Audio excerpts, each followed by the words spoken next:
Luis del Pino es Radio Libertad. La Casa Blanca ha anunciado que Ucrania ha aceptado la versión reformada del plan de paz promovido por Marco Rubio. De acuerdo con las últimas informaciones, Kiev ha dado finalmente su aprobación a una modificación del documento original de 28 puntos presentado por la administración Trump, un texto que tuvo que ser ajustado y reducido a 19 puntos para lograr el visto bueno ucraniano tras semanas de negociaciones internas. El nuevo escollo surge ahora con el frente diplomático con Rusia. Aunque Moscú había aceptado el plan inicial de 28 puntos, rechaza asumir sin más los cambios introducidos y ha solicitado reabrir la discusión sobre varios de los apartados. Esta situación coloca el proceso en una posición extremadamente frágil y, tal como ocurrió con las conversaciones en Gaza, hace que el plan de paz para Ucrania continúe pendiente de un hilo. Bueno, pues parece que avanza la paz en Ucrania. Ya les dije a ustedes el otro día que cuando lean algo sobre todas estas negociaciones de paz, pues tengan en cuenta que las noticias se mueven en dos planos simultáneos y que no están del todo relacionados. Uno son las propias negociaciones y otro los mensajes a la opinión pública destinados a vender esas negociaciones a las respectivas opiniones públicas, la opinión pública occidental, la opinión pública ucraniana, la opinión pública rusa. El asunto es que se lanzó como globo sonda o como filtración o como ambas cosas un plan de paz de 28 puntos. Ese plan de paz, pues inmediatamente salió Europa a criticarlo, salió Rusia a no dejar claro si lo apoyaba o no lo apoyaba, salió Ucrania a decir que de ninguna de las maneras. Bueno, pues al final se ha modificado ese plan de paz de 28 puntos, se ha reducido a 19, se han modificado algunas cosas, por ejemplo, pues Ucrania, que decía que no aceptaría nunca que en un plan de paz estuviera una limitación al tamaño de su ejército, porque el plan de paz incluía una limitación a 600.000 hombres, pues ahora sí acepta una limitación, pero tiene que ser de 800.000 hombres, que es el tamaño actual del ejército ucraniano. Antes de la guerra eran 250.000. Entonces, bueno, pues ahora Ucrania dice que ese plan de paz con esas modificaciones pues lo acepta, con lo cual pues se avanza un pasito en la aceptación de un acuerdo de paz por parte de la opinión pública ucraniana. Ahora Rusia saldrá diciendo que no acepta las modificaciones y que quiere volver a la anterior, y lo más probable es que acabemos todos pues en algún punto intermedio entre el plan de los 28 puntos y el plan de los 19 puntos. Pero vamos, la paz en Ucrania parece que está encarrilada. Ya acabó la época de poder lanzar ofensivas sobre el terreno, llega el invierno y por otro lado, pues en estos momentos a ambos contendientes les conviene la paz a Ucrania porque por dos motivos. Uno, por la sangría constante en el frente. Ucrania tiene muchos menos hombres para poder enviar al frente que Putin, que no le importa enviar a decenas de miles de personas a la picadora de carne, y eso se traduce pues en un lento pero constante avance de las tropas rusas sobre el terreno. Y la segunda razón por la que Ucrania pues ahora le conviene aceptar la paz es porque internamente la situación en Ucrania es cada vez más inestable. Hace escasos días las autoridades anticorrupción ucranianas han arrestado a una trama que se dedicaba a lucrarse con todo lo referido a la central nuclear de Zaporizhia en Ucrania. Entre los arrestados está el ministro de Justicia y un ex socio del propio Zelensky, con lo cual pues en estos momentos la opinión sobre Zelensky entre los ucranianos pues no es la mejor del mundo. Y por el otro lado, pues a Putin también le conviene la paz. Primero, pues porque, hombre, no tiene escrúpulos en enviar a la picadora de carne a gente, pero bueno, hasta su provisión de carne para la picadora, pues tendrá, digo yo, sus límites.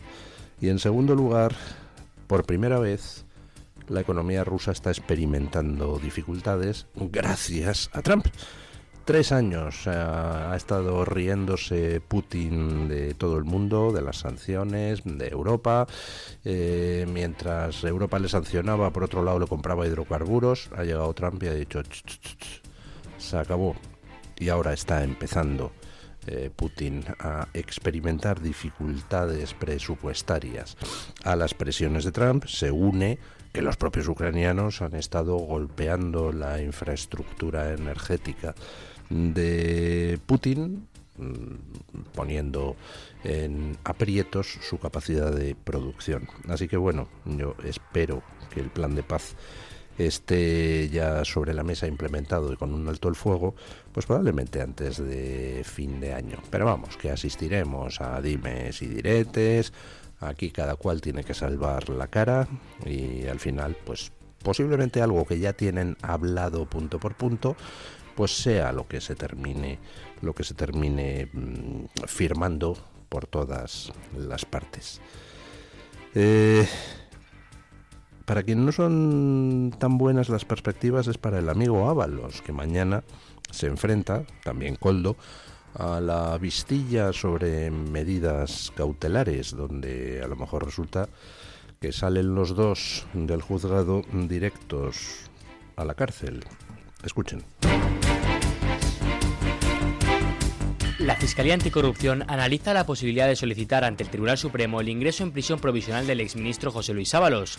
Según ha podido confirmar el debate, el Ministerio Público no descarta adoptar esta medida en función de cómo transcurran las comparecencias previstas para mañana y del examen final de los indicios que, a juicio de los fiscales, podrían elevar el riesgo de fuga del que fuera mano derecha del presidente del gobierno, Pedro Sánchez. Sobre Ábalos pesa ya una petición de 24 años de prisión, un factor que por sí solo obliga a revisar periódicamente sus medidas cautelares.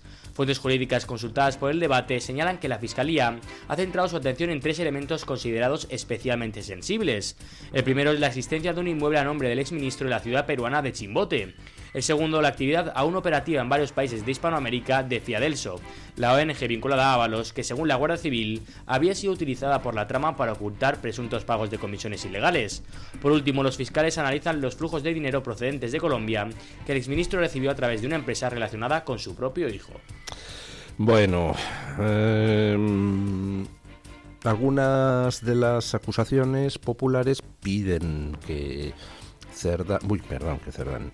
Ábalos y Koldo ingresen en prisión. Dado que las peticiones de pena para ambos son muy elevadas, pues la tentación de fuga es obvia y tanto el uno como el otro, pues imagino que no carecerán de medios de subsistencia si se fugan al extranjero. Vamos, que parte del dinero pues seguramente lo tienen a buen recaudo en distintos sitios del globo.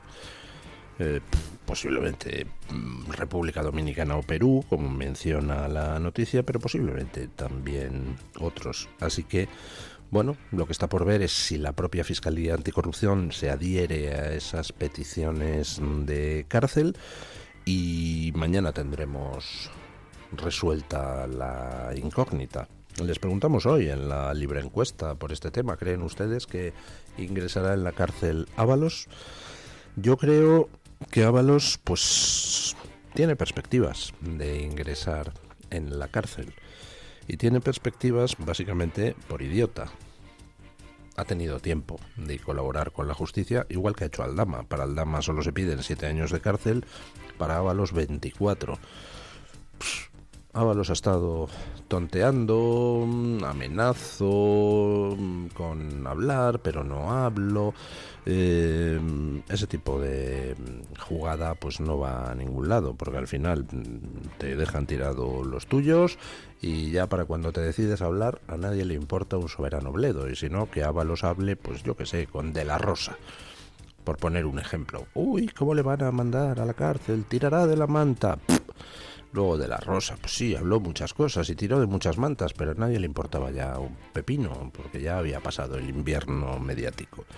Así que, Ábalos, creo que estás dejando pasar tus últimas oportunidades de colaborar con la justicia, y para cuando quieras hacerlo, pues ya a nadie le va a interesar tu colaboración, ni tampoco lo que digas, que es lo más triste. Eso sí, podrás escribirlo en un libro de memorias, que ya se sabe que en España, para que algo quede oculto, hay que escribirlo en un libro.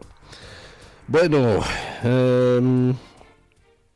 uno de los maestros de Pedro Sánchez, digo yo que será maestro, ¿no? Porque como Pedro Sánchez está en los mismos foros internacionales que este dictador sinvergüenza, pues digo yo que Sánchez se fijará en lo que hace, ¿no? Daniel Ortega, del dictador nicaragüense, que yo espero que acabe en prisión, porque desde luego merece pagar en esta vida, no me vale en otras, en esta vida todo el mal que está haciendo a su pueblo. Daniel Ortega ha purgado el Tribunal Supremo nicaragüense, que ya era suyo, pero debe de ser que no les considera suficientemente suyos. Ningún dictador considera a nadie suficientemente suyo, así que se ha cargado a la mitad del Tribunal Supremo para sustituir a esos miembros por otros más suyos todavía. Daniel Ortega y Rosario Murillo han ejecutado una nueva purga en la Corte Suprema de Justicia de Nicaragua, proponiendo a figuras leales al régimen tras la renuncia de 5 de los 10 magistrados del alto tribunal, acrecentando aún más el control del binomio Ortega-Murillo sobre las devastadas instituciones del país centroamericano. La propuesta, firmada por Gustavo Porras, presidente de la Asamblea Nacional, representa un mero trámite legislativo en el que el Parlamento aprobará sin discusión lo decidido por la dictadura sandinista, según fuentes consultadas por Infobae. Los magistrados que se encuentran entre los nuevos candidatos, entre ellos destacan la fiscal general Ana Julio Guido, señalada por organismos internacionales por su rol en la fabricación de casos contra presos políticos. También figuran los magistrados Octavio Rochu Andino y Ernesto Rodríguez Mejía, ambos acusados de participar en procesos ilegales para despojar de la nacionalidad a opositores y sancionados por Estados Unidos. Ayer mantenía yo una conversación con alguien, que da igual, sobre el tema del nombramiento del fiscal general, de la nueva fiscal general del Estado, ¿no? Y yo me maravillaba qué puede llevar a alguien a aceptar en estos momentos un nombramiento de Pedro Sánchez. Pedro Sánchez está acabado, por tanto, todo aquel que sea nombrado por Pedro Sánchez para lo que sea, queda estigmatizado para los restos. Pedro Sánchez es un traidor a España, Pedro Sánchez es el jefe de los corruptos, Pedro Sánchez es un mentiroso impenitente y Pedro Sánchez, pues como muy tarde, dentro de 1 año y medio, va a estar fuera del poder. ¿Realmente a alguien le merece la pena aceptar un cargo de Pedro Sánchez para 1 año y medio, quedando estigmatizado para el resto de su vida? Pues hombre, a lo mejor para alguien cercano a la edad de jubilación, pues dices, mira, sí, así redondeo el currículum, ¿no? Pero qué rollo, ¿no? Bueno, pues con Daniel Ortega ya ni les cuento, es un dictador sanguinario.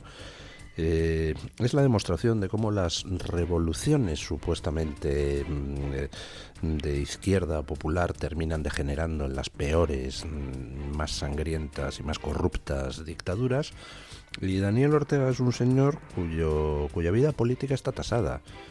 Está cambiando el mundo, está cambiando el hemisferio americano. Y vamos, Daniel Ortega no va a sobrevivir a la caída del régimen de Maduro, con lo cual, ¿qué lleva a los sicarios que pone ahora en el Tribunal Supremo a aceptar el nombramiento? No son conscientes de que, en fin, van a tener que pagar su apoyo al dictador. Pues no lo sé, la verdad es que la naturaleza humana siempre me sorprende. Y ayer, pues la persona con la que discutía sobre ese tema de aceptación de cargos cuando el dictador o el aspirante autócrata ya le queda poco tiempo, pues me decía, lo que pasa es que tú no razonas como esas personas, pretendes reducirlo al ámbito racional. Y mucha gente no se mueve por esos parámetros y mucha gente es cortoplacista y bueno, pues le importa a un soberano bledo pasar a la posteridad como sicario de un dictador repugnante. Es más, les importa un bledo pasar a la posteridad. Dicen, mientras aquí resistamos, pues resistimos y que nos quiten lo bailado, ¿no? Bueno, posiblemente tenga razón. Informe sobre qué pasaba en las redes sociales de Meta. Y lo que pasaba era que se perseguía a todo aquel que discrepara de la dictadura woke, de la dictadura de pensamiento woke, y sin embargo se permitía que toda la información sobre pornografía infantil fluyera con, pues prácticamente total libertad. Escuchen. La trata de personas con fines sexuales en las plataformas de Meta era difícil de denunciar y, según un expediente judicial, estaba ampliamente tolerada. El documento forma parte de una gran demanda contra 4 redes sociales. En su testimonio, Vaishnavi Jayakumar, ex jefa de seguridad y bienestar de Instagram, afirmó que la plataforma permitía hasta 16 infracciones relacionadas con prostitución o solicitación sexual antes de suspender una cuenta, un umbral que calificó como algo extremadamente alto. Los demandantes aseguran que esta afirmación está respaldada por documentos internos. El escrito presentado en el Distrito Norte de California acusa a Meta de conocer los daños que afectaban a menores, entre ellos contacto de adultos desconocidos, impacto en la salud mental y presencia de contenidos sobre trastornos alimentarios, suicidio y abuso sexual infantil, y de no informar al público ni al Congreso, además de rechazar medidas de seguridad. Estas acusaciones forman parte de un litigio multidistrital que reúne a más de 1.800 demandantes, incluidos menores, familias, distritos escolares y fiscales generales, que sostienen que las matrices de Instagram, TikTok, Snapchat y YouTube priorizan el crecimiento a cualquier precio pese al impacto en los niños. Resumen. En redes como YouTube, Snapchat, Instagram, TikTok, resulta que la política era pues de una relativa tolerancia hacia todo lo que era información de carácter pornográfico o directamente relacionada con la prostitución, relativa tolerancia hacia todo lo que fuera acoso sexual a menores, solicitación, contacto por adultos desconocidos a través de las redes. Uno de los testimonios pues es desolador. Hasta 17 veces se permitía infringir las normas que prohíben ese tipo de acoso sexual a menores antes de suspender una cuenta. 17 veces. Sin embargo, como se te ocurriera decir que los delirios trans eran delirios, te suspendían la cuenta inmediatamente. ¿Hasta qué punto han estado las redes y, por cierto, los aparatos legislativos de Occidente en manos de auténticos enfermos mentales con clara perversión sexual? Me pregunto, ¿cómo es posible que en esas plataformas se suspendiera inmediatamente a cualquiera que discrepara de las doctrinas políticas oficiales y, sin embargo, se permitieran actividades que al final pues redundaban en acoso de menores? Hay una demanda de estas pues típicas de Estados Unidos, donde se unen un montón de damnificados o supuestos damnificados, presentan una demanda ultramillonaria y bueno, pues ya saben ustedes el juego que da todo eso. Hay hasta películas famosas sobre este tipo de casos, ¿verdad? Y bien que nos gustan, porque todo lo que es temática judicial en el cine siempre tiene mucho éxito, pero resulta tristísimo lo que hay detrás. Resulta tristísimo porque se convirtieron las plataformas, en lugar de en algo donde la gente pudiera con seguridad hablar de lo que le diera la gana, pues en algo donde se censuraba al discrepante, a todo aquel que no fuera progre-woke, pero eso sí, los depredadores sexuales campaban a sus anchas. Les recuerdo que cuando Elon Musk compró Twitter por $40.000 millones, lo primero que hizo, o de las primeras cosas en los primeros días, fue meter toda una serie de protecciones para los menores y empezar a censurar cuentas de Twitter que se dedicaban a eso, a reproducir información de carácter pornográfico con destino a menores o sobre menores. Fue lo primero que hizo Elon Musk. ¿Qué hacían los anteriores dueños de Twitter? Pues lo mismo que hacían los dueños de estas plataformas que ahora se enfrentan a esa demanda multimillonaria. Y bueno, la verdad es que España se ha convertido en un país curioso para los cantantes que vienen de fuera, como puede testificar Anuel, el cantante Anuel. Escuchen. En un nuevo episodio de una tendencia que no deja de repetirse, el cántico contra el presidente del gobierno Pedro Sánchez volvió a escucharse con fuerza durante un concierto, esta vez en la actuación de Anuel AA en Murcia. Ante los gritos constantes, Anuel respondió diciendo ¿quién es ese? Van dos conciertos que mencionan a este señor. Escuchamos.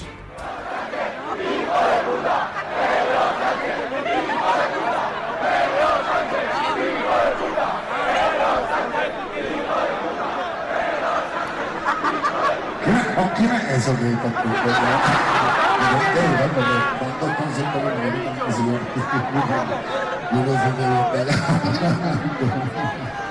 Este cántico se ha convertido en una consigna habitual en conciertos, festivales y otros eventos multitudinarios.